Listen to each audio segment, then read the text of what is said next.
तता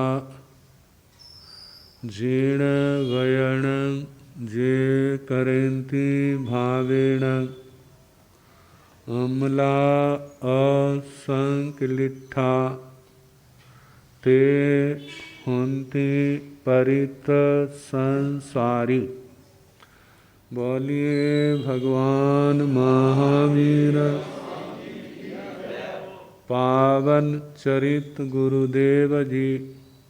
बंधु मन वच काये भव सागर को तरण में करो हमारी सहाय। जिन शासन जिन वाणी सदा जयवंत हो, श्रवण संग सदा अविचल मंगल हो।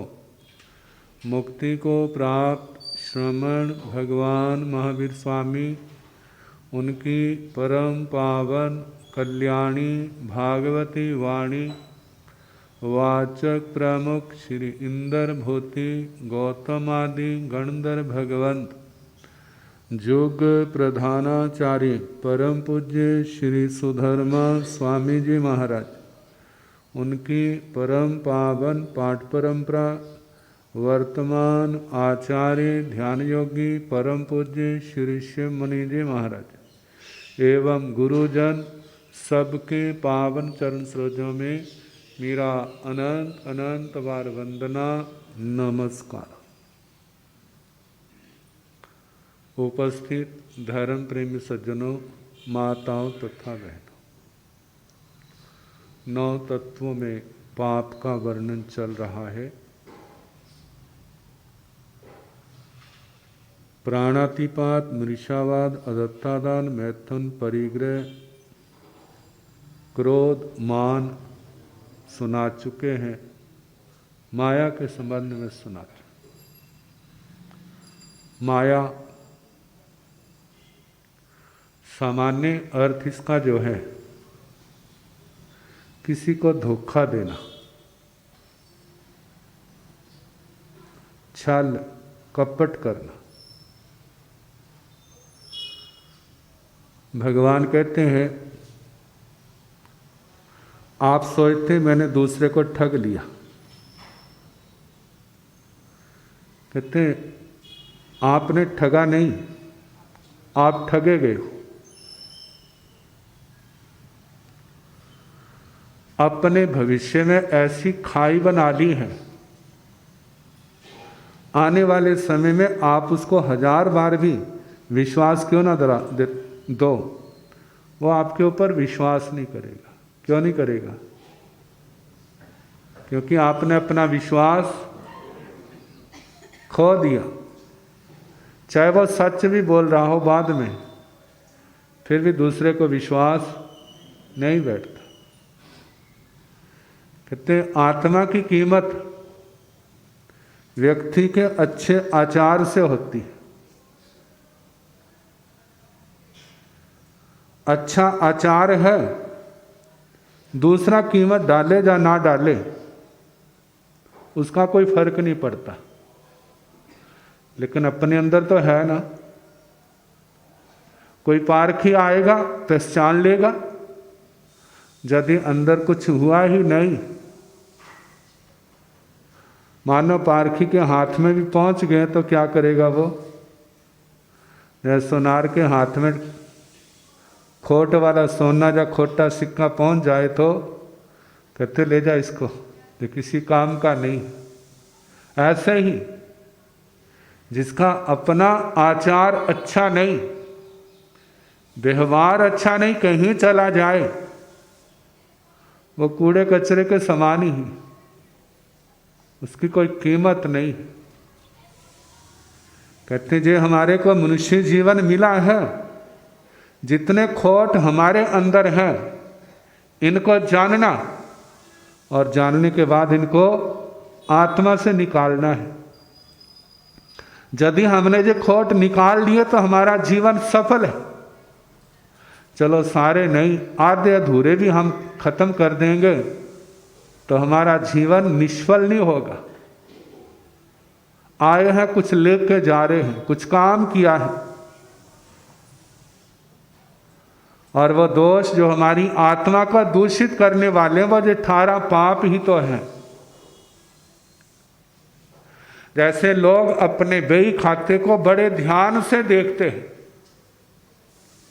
कहीं कमी तो नहीं रह गई, कितना लिया कितना दिया, कितना ध्यान रखते हैं। लेकिन जरा अपनी आत्मा की ओर भी झांकी डालें, कितने लोगों के साथ हमारा बैर बढ़ता जा रहा है।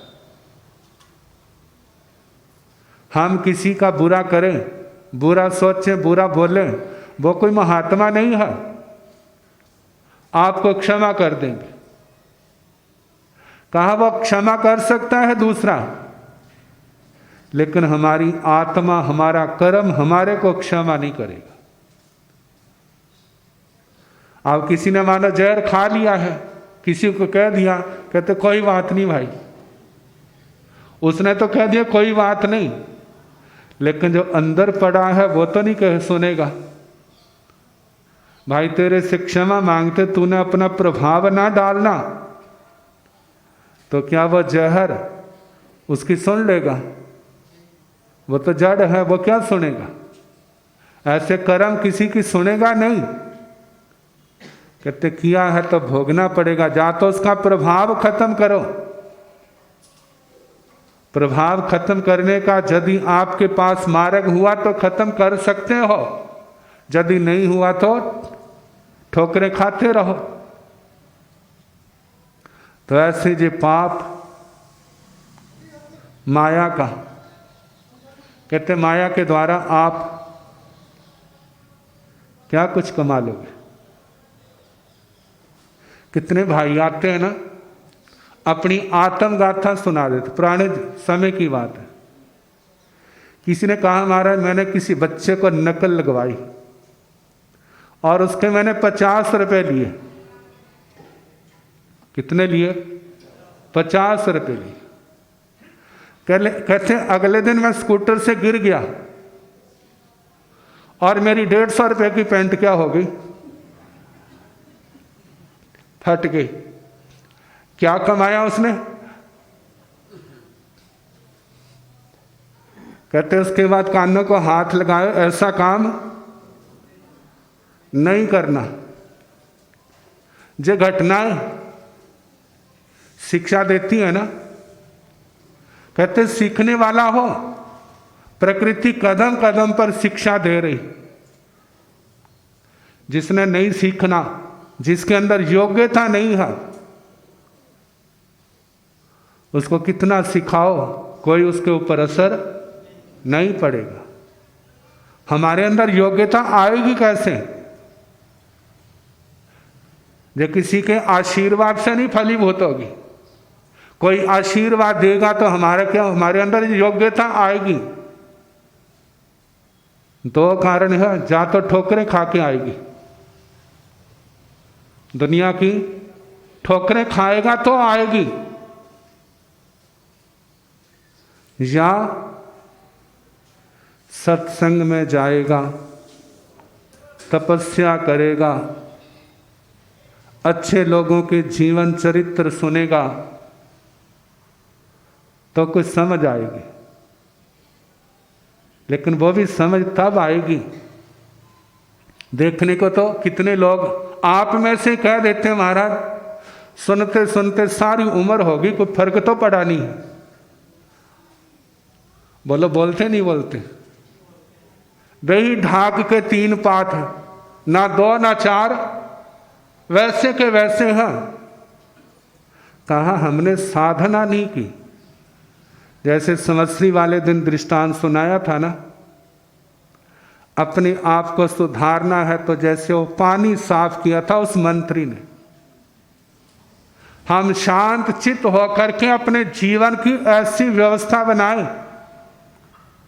कि बस एकांत शांत स्थान में रहना,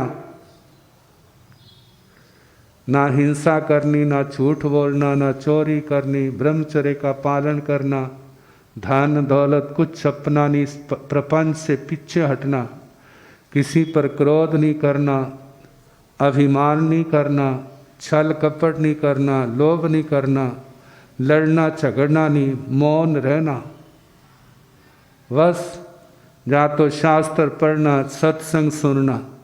आजकल तो सत्संग के साधन बहुत हैं, घर घर में टीवी है, जब मर्जी चाहो। और यूट्यूब ने तो और भी रास्ता खोल दिया, जब मर्जी चाहो, दिन है रात है, जब चाहो बटन दबाओ, निकालो और सुनने लगो। बस इसी के अंदर भगवान की चर्चा, गुरुजनों की चर्चा, भगवान का उपदेश, गुरुओं का उपदेश, रात्रि भोजन का त्याग और खाने पीने पर कंट्रोल।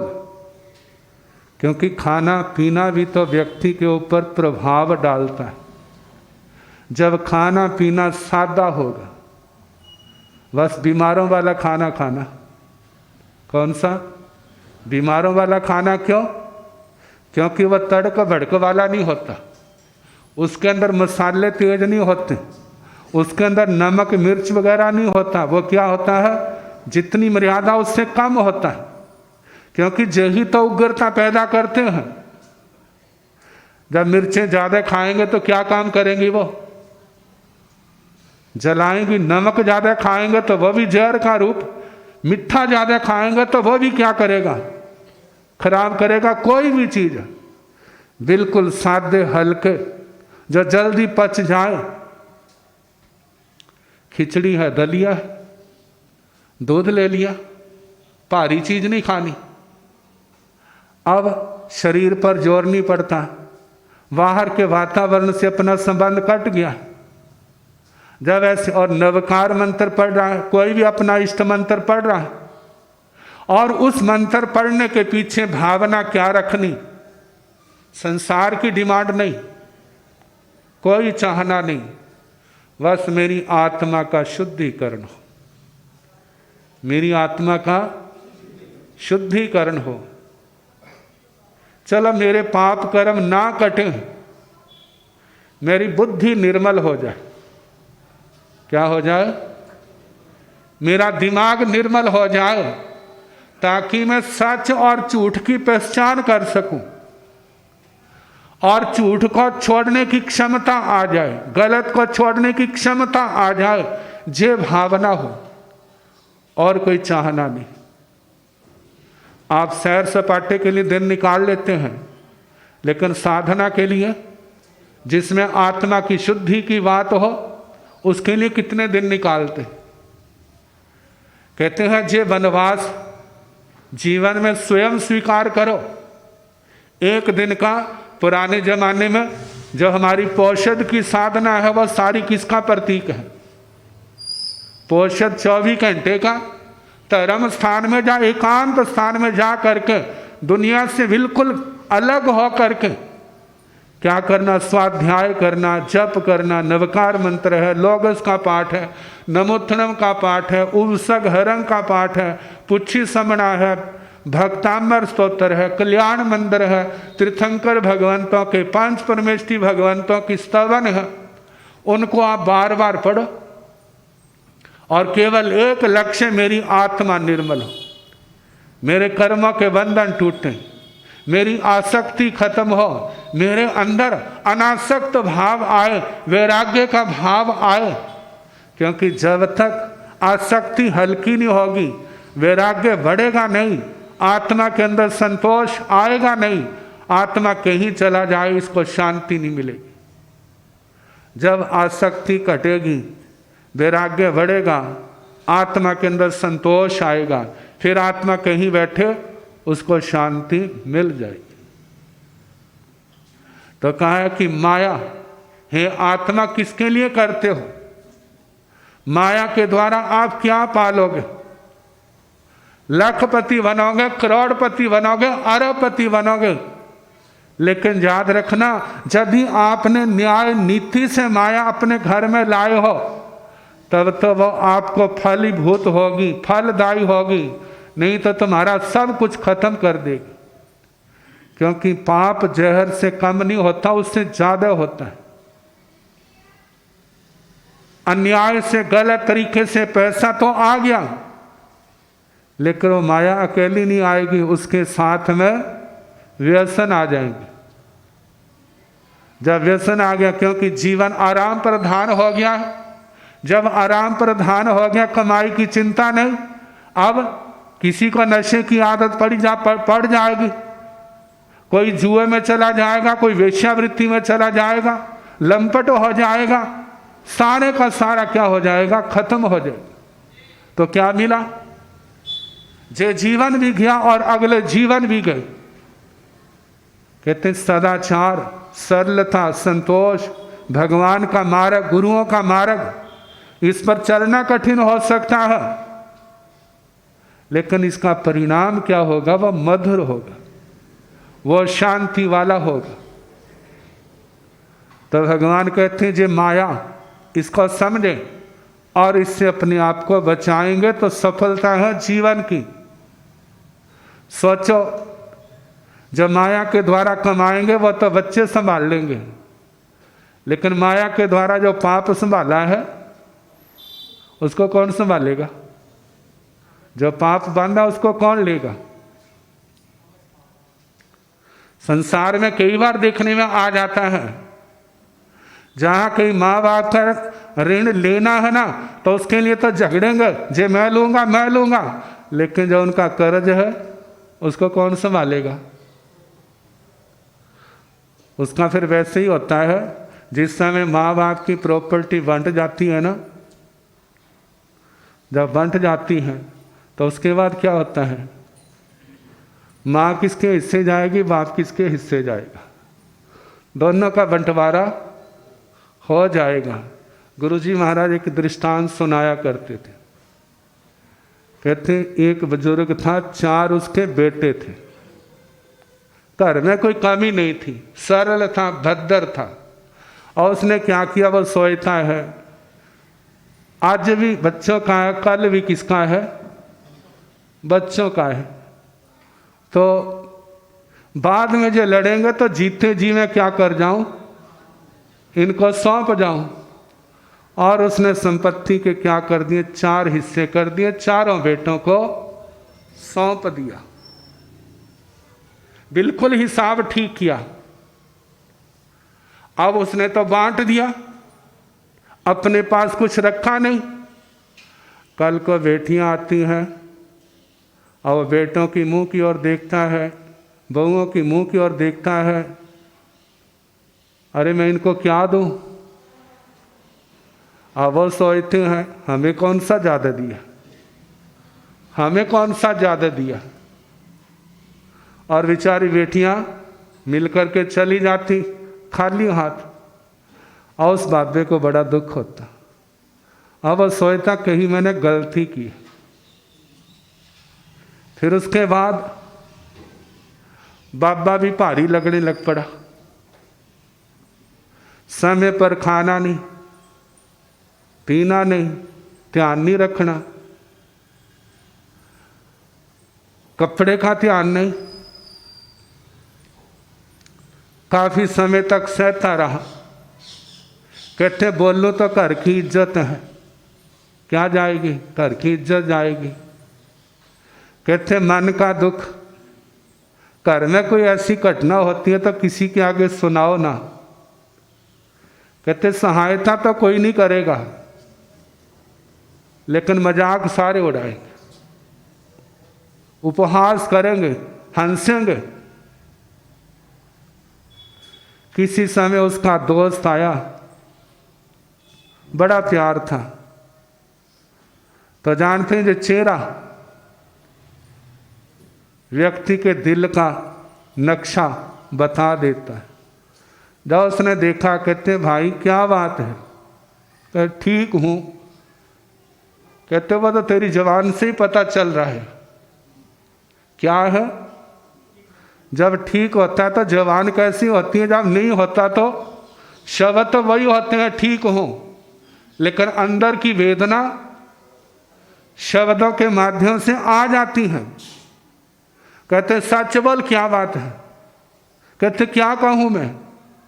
कहने के वास्ते है ही नहीं।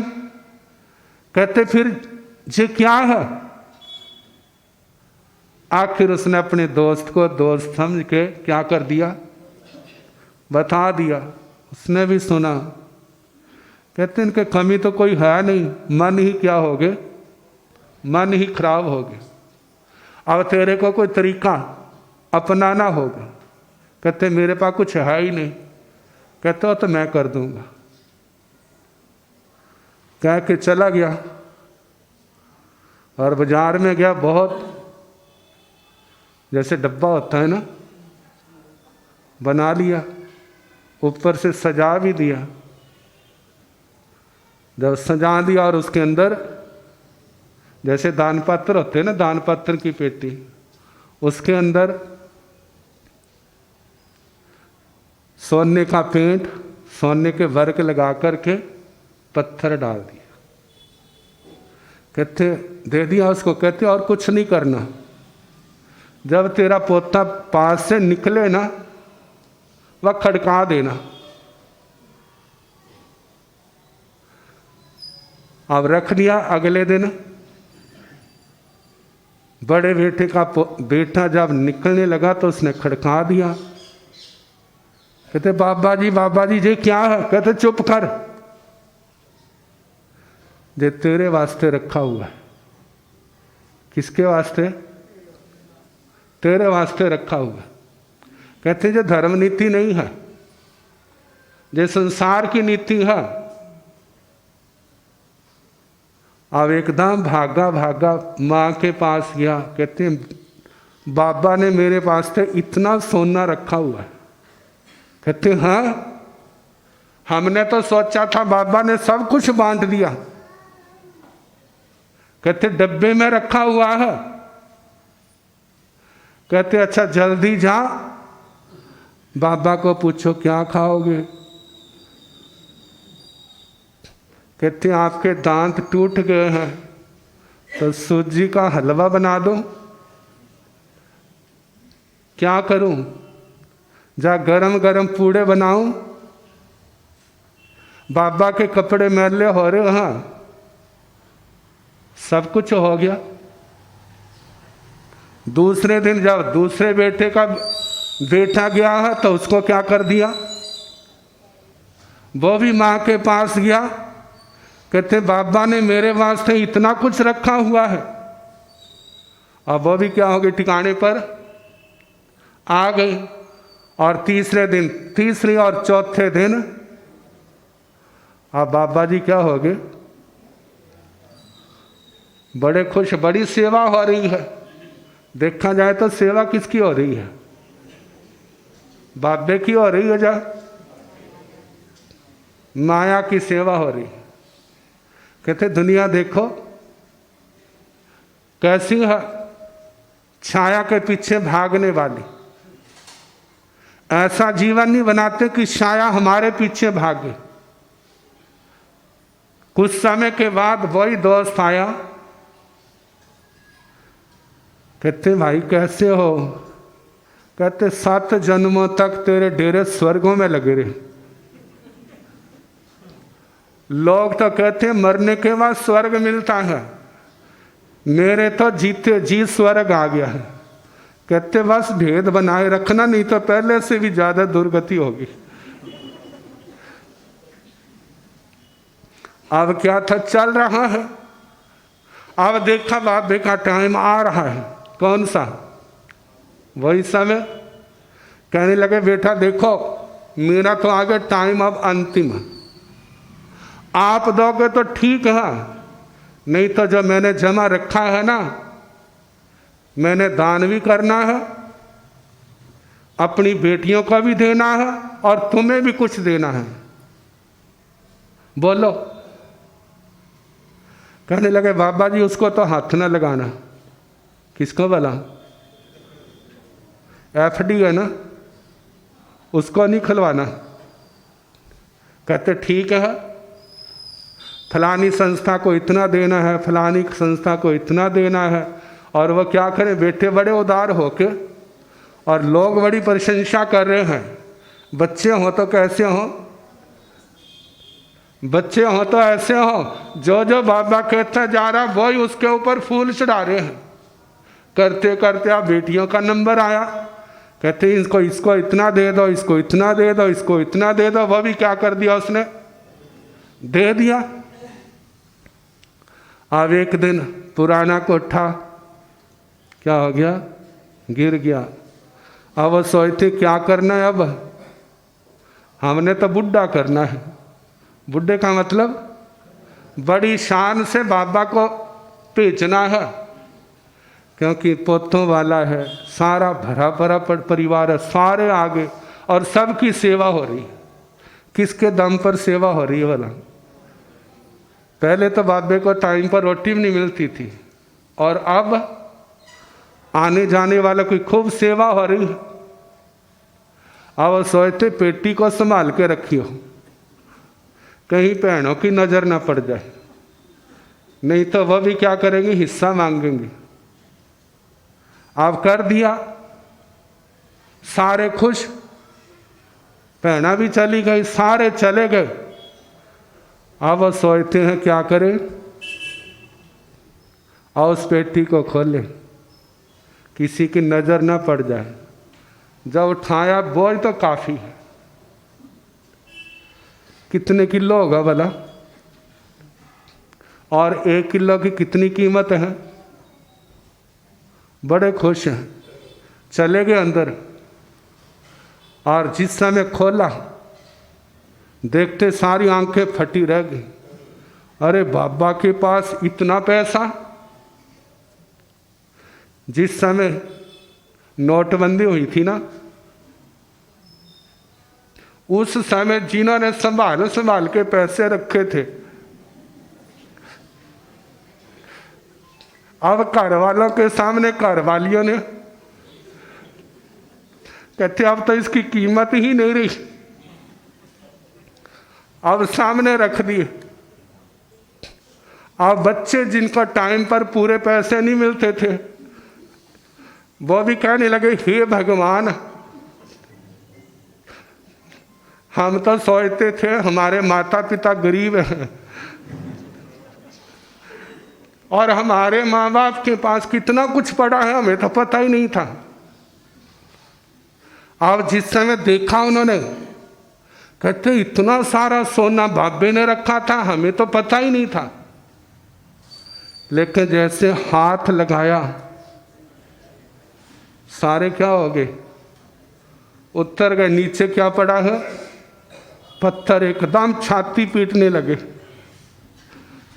देखा जाए तो बाबे की तो मौत अब हुई है। अब छाती पीटने लगे, हाय हाय बुढ़ा मार गया। जे बाबा मरते मरते हमारे को मार गया है, तो कहने वाला कहते पहले तुमने मारा था, अब बाबा क्या कर गया है। कहते जैसे को तैसा, जैसा तुमने किया और वैसा बाबा जाते जाते तुम्हें भी क्या कर गया। कहा जे संसार की माया आखिर आत्मा का क्या करेगी। कहते जो दिमाग हमारा ठीक होना चाहिए, जिन्होंने जन्म दिया, पाला पलोसा, जितने जिनके पास साधन थे, माता पिता ने कोई कसर नहीं छोड़ी। लेकिन जब इतना कुछ होने पर भी, पुराने जमाने में तो कह देते थे खाने लगे हैं और बेटा रोता आया है, तो अपना ग्रास वो अपने मुंह में न डाल के किसके मुंह में डाल दिया, कोई बात नहीं, हम भूख सह लेंगे, जो बच्चा है इसको भूख ना लगे। जिन्होंने इतनी कुर्बानी की और आखिरी समय जब उनके साथ ये स्थिति होती है, तो अंदर से क्या निकलती है, आहें, और वो मर जाते हैं। लेकिन उनकी बदसी से साथ रहती है, वो कभी उनको शांति से बैठने नहीं देती। और वो जगह जगह जाते हैं, कहीं पंडितों के पास, कहीं गुरुओं के पास, कहीं किसी के पास। अब वो कोई कहता तुम्हारे पीछे मसाणी पड़ी है, कोई कहता तुम्हारे पीछे प्रेत पड़ा है, कोई कहता तुम्हारे पितर अच्छे नहीं हैं, कोई किसी वो नहीं है, वो तंग कर रहे हैं। कहते जब जब अपनी ड्यूटी को नहीं संभाला, तो वो कर्म तो आने वाले समय में क्या होगा, वो परेशान करेगा। तो कहा जा रहा है कि हे आत्मा, अपने आप को समझो, ये जो आपने अपना चरित्र बिगाड़ा हुआ है, इसको क्या करो, सही करो। सही करोगे तुम्हें किसी के दर पर जाने की जरूरत नहीं पड़ेगी। तुम अच्छे हो, तुम्हें ढूंढने के लिए स्वयं देने वाले आ जाएंगे। गौतम स्वामी जी आदि के अंदर योग्यता थी, इसलिए भगवान केवल ज्ञान के बाद वहाँ पर स्वयं पहुँच गए। जिसके अंदर योग्यता नहीं होती वहाँ पर कोई जाता नहीं। तो इसलिए हम अपना जीवन ऐसा बनाएं जिससे हमारा जन्म जन्म सुधर जाए और दुनिया के लिए हम वरदान का रूप बने, अभिशाप का रूप नहीं। वो तभी होगा जब पाप में जीवन को छोड़ेंगे और धर्म में जीवन को स्वीकार करेंगे, तब अपना और दूसरे का कल्याण होगा। समय काफ़ी हो गया है, इन्हीं शब्दों के साथ ओम शांति।